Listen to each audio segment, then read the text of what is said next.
How are you? Welcome back to my channel and welcome back to bookmas. I am excited to be back. It's been a while since I last saw you guys. I did not read anything in the past couple of 3-4 days, where technically it's not true because I did finish one book. I just didn't vlog it because work was crazy and I just didn't have time to sit down and update you guys, but that is exactly what I'm going to do now. I am going to do my skincare and I will also tell you about the books that I read, and then I will show you the books that we will be reading in today's video. Now let's start with the book that I finished, and that is The Lost Letter by Mimi Matthews. If you watched my other bookmas vlog, then you know that I really liked the other book by this author, Holiday by Gaslight. It was very north and south-esque and I loved that TV show, and I of course love the original work, the book, and it was no-brainer to me to pick up this other book by her. This is supposed to be kind of a Beauty and the Beast retelling in historical romance setting, and you know, it's a say less situation to me. I mean, I need to read that book, and that is exactly what I did. Now what I'm going to say right away is that unfortunately I did not like this book as much as I liked Holiday by Gaslight. Now, what is this book about, you may ask? This book is it's about miscommunication. That's what it is about. But anyways, this book starts out with Sylvia. Yeah, I believe that that is the name of our main character. And Sylvia is working as a governess.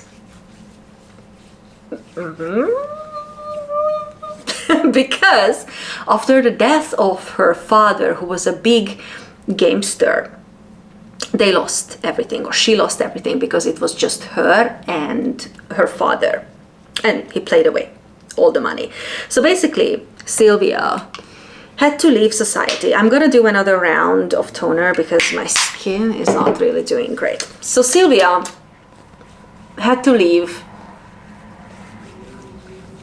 society, and now she is working as a governess. She moved in with a family and she's basically taking care of 2 young girls, and she's actually pretty happy with her life. You know, she's not whining, she's not pining, you know, she's very grateful for what she has, which was very refreshing to see, honestly. And then somebody mysterious, a mysterious lady appears at her doorstep, and this lady is the sister of her lost love, Sebastian. Sebastian is now an earl, but she was a soldier and she was very badly scarred in a rebellion, and now he's living on his estate and taking care of the earldom.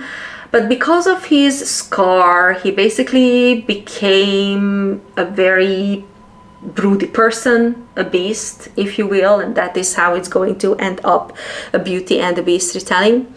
And the sister is very concerned for her brother, and he's like, look, you are his lost love. I don't know exactly what went wrong, but could you please come to me just for a week? Just for a week, let's visit him and try to get him back to shape. And Sylvia reluctantly, because she is very scorned by what happened between them, but she reluctantly agrees and decides to go with the sister of Sebastian. And this book is basically about her 1 week stay with the guy, and this is a very short novella, just like Holiday by Gaslight was a very short novella. And they're just, you know, trying to work out what happened. It's basically a second chance romance. And just like Holiday by Gaslight, this book is also full of miscommunication. And while I adored Holiday by Gaslight, by the end of the book, the miscommunication got so bad, so incredibly bad, because it was just repeated over and over and over again, and I was just like, oh my god, can you guys sit down and talk to each other? And that was the same feeling that I had in this book. And the third act breakup, though I am somebody who doesn't like third act breakups just as it is, but in this book it was something that felt particularly bad. And honestly, I was really bored by the miscommunication, and I did not really like this story. I don't think it was as good as Holiday by Gaslight. I didn't really like our hero, I didn't really like our heroine, and I didn't really like the story. That's how it is. But I finished it. I mean, if it was a truly bad book, that I would have DNF'd it, because you guys know me, I DNF left and right. I just don't finish books anymore that I don't like. So when I finish a book, that's already a testament, you know, that already means that, okay, this book was fine, this book was just, you know, average, nothing really special. Now that's The Lost Letter by Mimi Matthews. If you want to read a book from her, especially a Christmassy one, then I suggest that you read Holiday by Gaslight. That's all. Now, the other book that we will be reading in today's video is one that I am so insanely excited about, because ever since I bought this book, I'm wanting to read it. And that is, I don't want to touch it because I have moisturizer on my hand, but it is Wuthering Heights by Emily Bronte. I am so excited. It's not enough that I have this absolutely gorgeous Barnes & Noble special edition. You guys know I bought it in New York, and I was so obsessed with this book that I wanted to start reading it on the train on my way back to Boston. I didn't, and now it is freaking time. I know that it's not a Christmassy book, and maybe this is a perfect read for fall, but I don't care. I am in the mood. This is going to be the perfect read for me this week, basically. And here it is. Here is this beautiful baby. I can tell you guys already that I will absolutely adore this book. I am so hyped.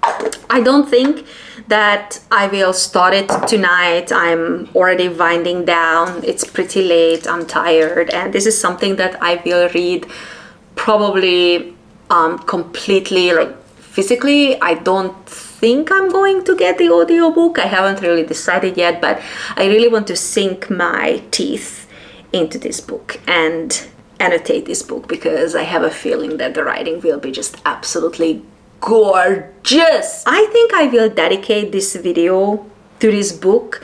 So once I started it and I have my initial thoughts, I will pop back in and give you guys a bit of an update.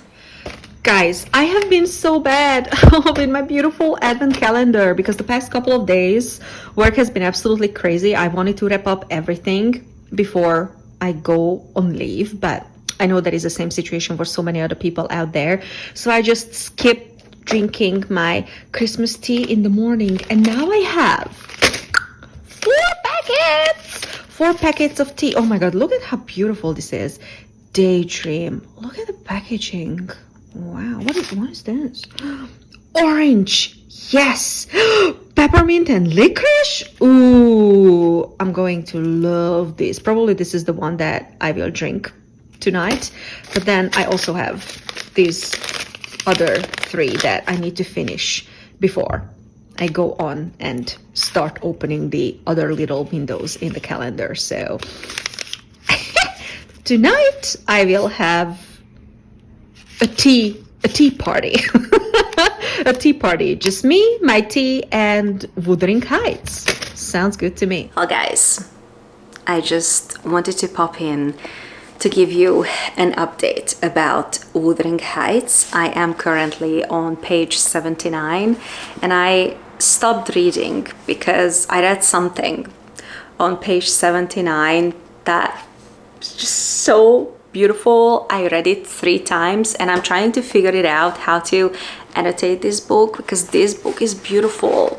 Beautiful on the inside and beautiful on the outside. I still cannot believe that I was able to put my hands on this absolutely gorgeous copy. I mean, every time I look at these beautiful ash purple sprayed edges and this book in general and this beautiful gold foiling and the purple, and we all know how much I adore purple, right?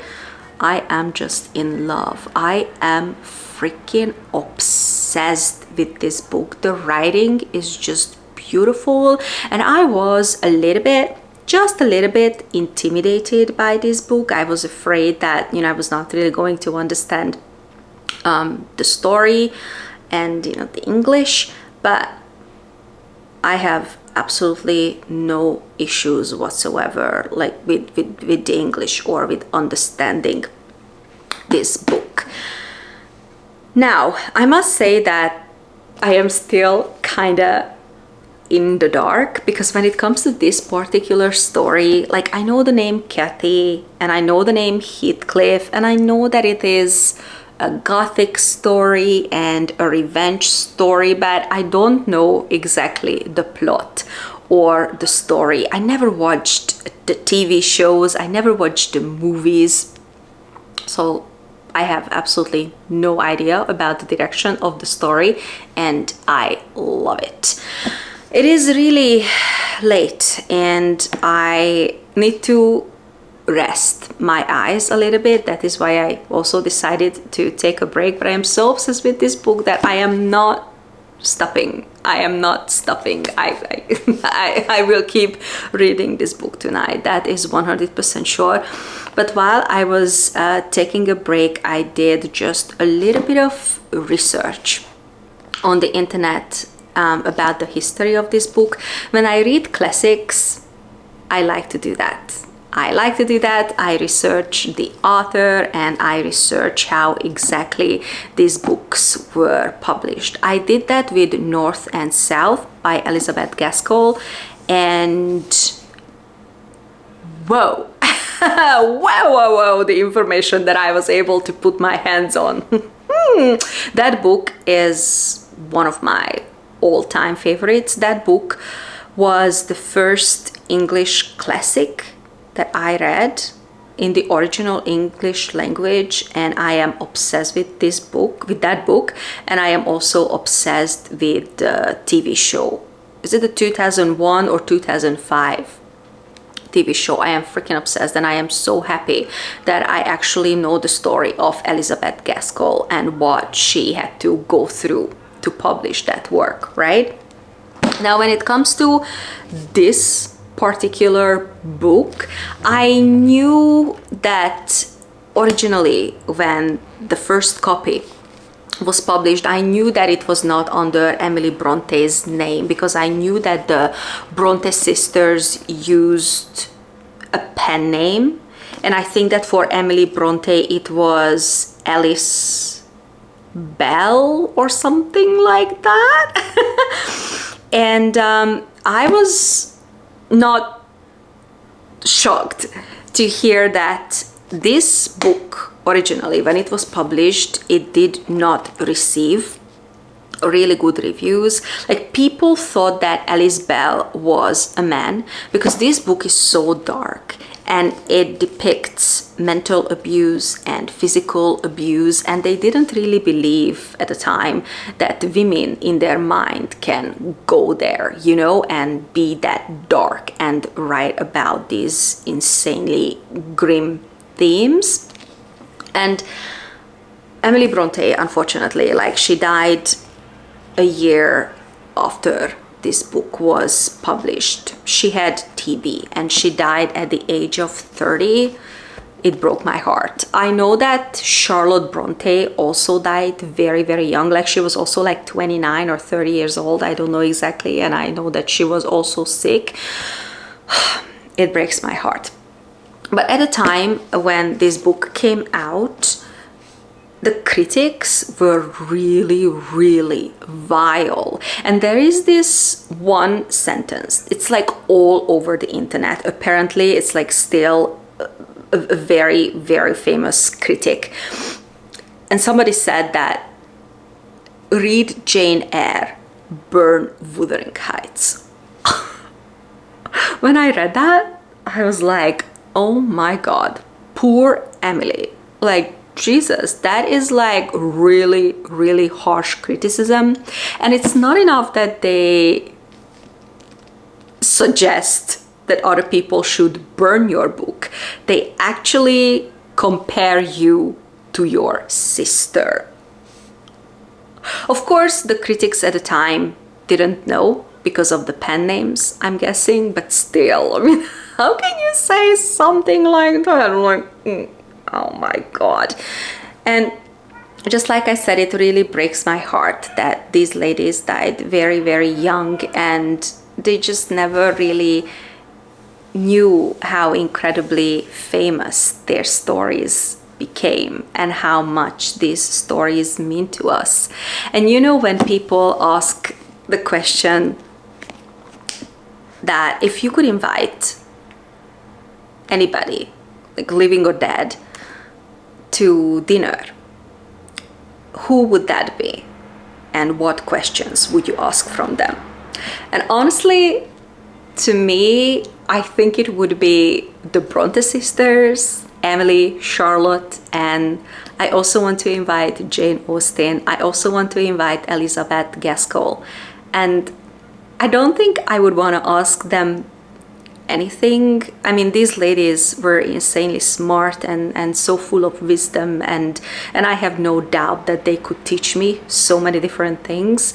But I would just sit them down and I would tell them and I would show them how much their books and how much their stories mean to us, how insanely successful these books are, and just want to tell them how much they did for literature and how they defined and how they still define generations of readers, like hundreds of years after these masterpieces got published.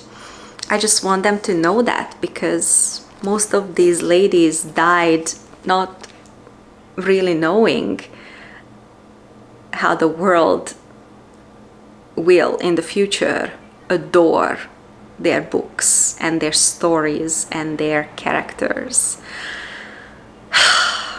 That's what I would like to do. In my mind, it's justice.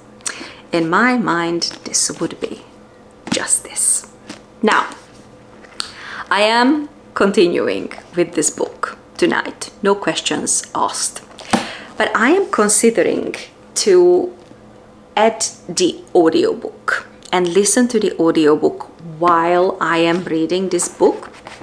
I just want to try, because if you have Audible membership, then all the different Wuthering Heights audiobooks are all available for free. You don't have to pay and you don't need to use any of your credits. And you know that Audible was going through a phase, or maybe Audible is still going through a phase, when they are re-recording many English classics and create these Audible exclusive audiobooks that are narrated by incredibly famous British actors and actresses. Like a very, very, very famous one is Pride and Prejudice, narrated by Rosamund Pike. And they have a Wuthering Heights one that is narrated by Joanne Froggatt. I think that's how you pronounce her name. And I sampled the audiobook, like, you know, it's like a 3 to 5 minute sample, and I really, really liked it. So probably just to enhance my little reading experience, I will try to do that. I am absolutely in love with this book, and I think I can see where the story is going. I think I'm gonna love it. I am already loving the characters, and I love that everything is so dark and gothic and unconventional, and I love our villain, and I love our villainess. I just love it. I just freaking love this book.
Heathcliff did what?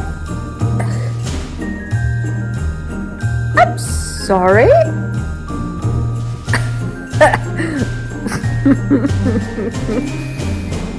Guys, I am loving this book. This book is on its way to become one of my all-time favorite books. I don't know what that says about me, but Wuthering Heights is like a freaking masterpiece. It's so toxic. I love it. I love it. Okay, guys. I finished Wuthering Heights yesterday, very late at night, and all-time favorite book. A new all-time favorite book. I love it so much. I think it's a freaking masterpiece. I adore it, and I have a feeling that I will not stop recommending it to people.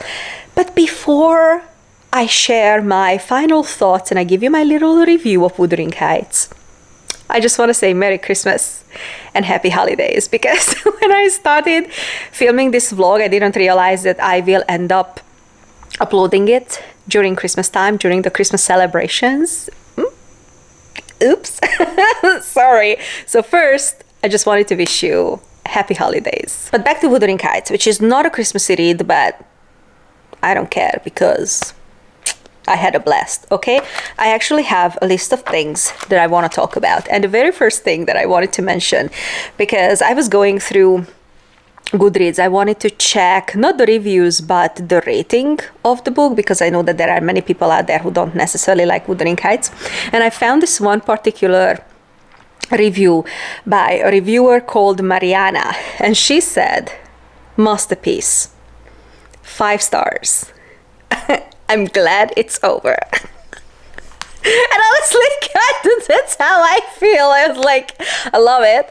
I really love it, but yeah, I'm glad it's over. Overall, I did love the book. I love the characters. I love the story. I love the setting. I loved everything.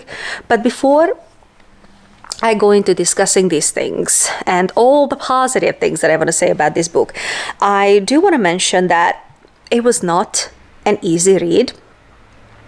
It was difficult for me because I didn't know anything, right, about this book going into it, which I think it was like a good thing. But I didn't know that it was a story within the story. And those kind of books, whether it's a classic or whether it's a contemporary book, sometimes it feels a little bit hard for me to understand. And while I think that the writing was absolutely gorgeous and I dog-eared so many pages in the book and I have so many quotes in this book that I freaking adore, and maybe I will share them in the comment section. It was sometimes a little bit hard to follow because it was a story in story, and sometimes that's hard for me. And also because there were a lot of characters, and I just cannot stand when authors give the same name to two different characters. And also because there were different timelines, and like, ugh, I really had to pay attention. And I think that sometimes I found the book tiring, interesting and very lovable, but tiring.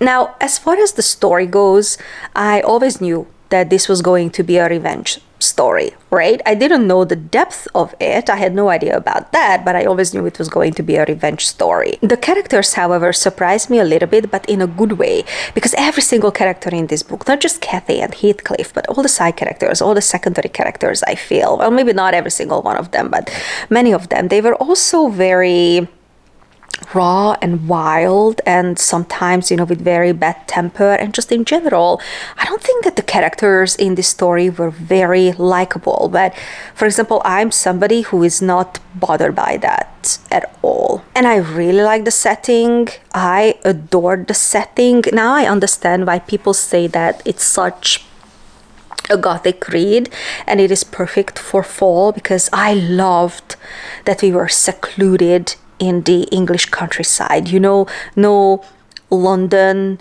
no parties and balls and socialites or whatever. It was all just the whole story and the setting and the characters, raw and wild. When I think of this book, this is how I would describe it, with these two words: raw and wild. This book is definitely for people who are character-driven readers. I am a character-driven reader. And specifically for people and readers who don't mind reading about unlikable characters. I think that's very important, because it happens to me all the time that I read books with unlikable characters, but I still understand them. And by the end of the book, I end up like literally loving them. And my heart really went out for Heathcliff and Kathy in this book, but specifically for Heathcliff, because I personally think that this book was actually about him, and sometimes I felt that Kathy was just a side character in this book. Because if you really think of Heathcliff's character and just everything that he went through, the abusive childhood and abusive like teenager years, and even some of his adulthood, right? And then he becomes slowly the man and the people that he hates. He becomes abusive himself, and you're not supposed to feel anything for this character. But then you ask yourself, oh wow, like this man dug up the love of his life, the woman he loved so much that he would have done anything just to see her one more time, just to touch her one more time, or be with her one more time. He is willing to be haunted for the rest of his life just to be with this woman. And I understand it's toxic as hell. Oh, don't get me wrong. It is toxic as hell, but I cannot help but to feel for this character and to feel for this guy. And in general, the emotions, the emotional roller coaster, I should say, that this book put me on. Miss Emily Bronte, you have my heart. And this is a freaking masterpiece. Excuse me. And the people who didn't appreciate it when it was published, they were, excuse me, out of their freaking minds. Okay? You are appreciated in today's society. And after finishing this, yeah, I am reading Anne Bronte, and I am reading Charlotte Bronte, and I am getting the special edition for Jane Eyre as well. Period. Oh, hi. Hello.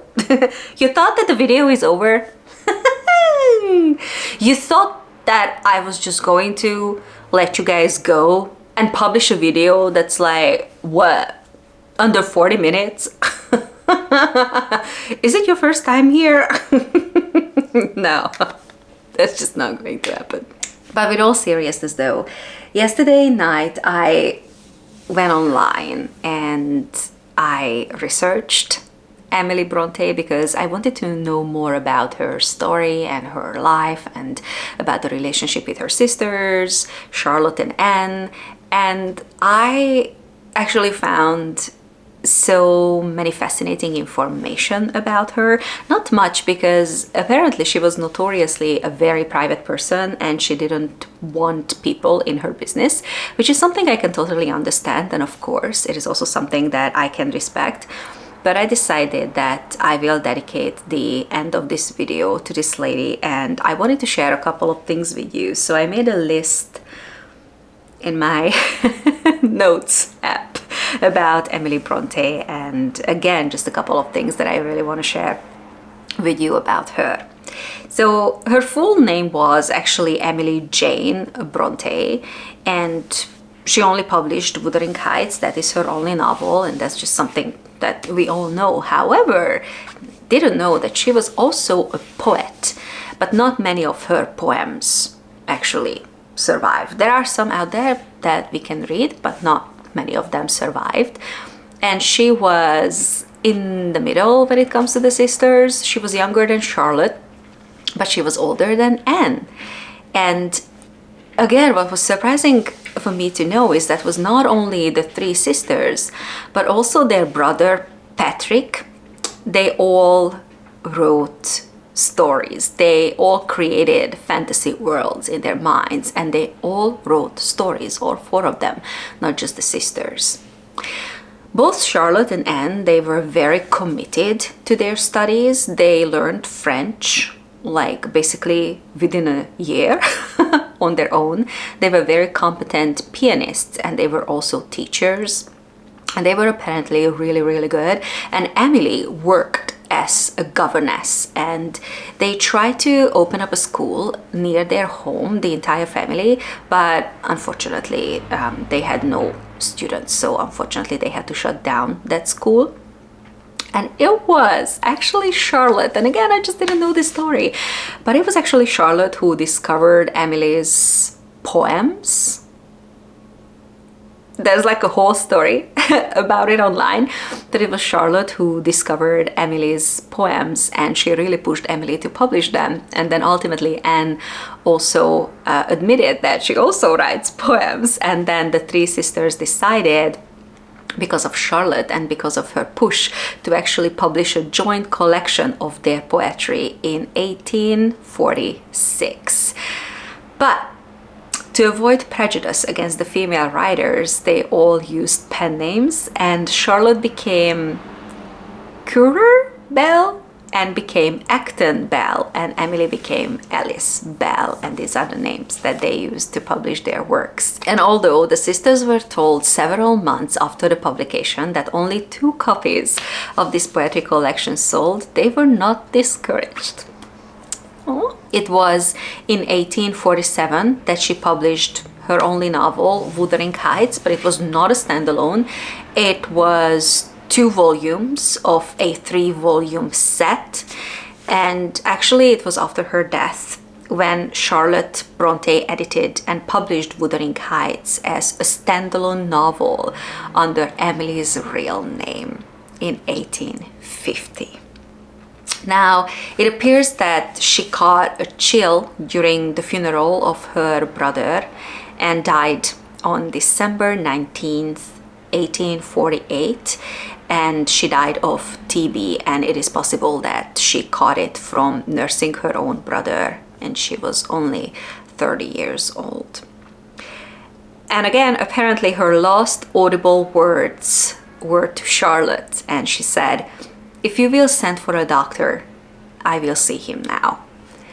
Famously, she was against medical treatment. She didn't want anybody to treat her, but again, it's like 1848, you know?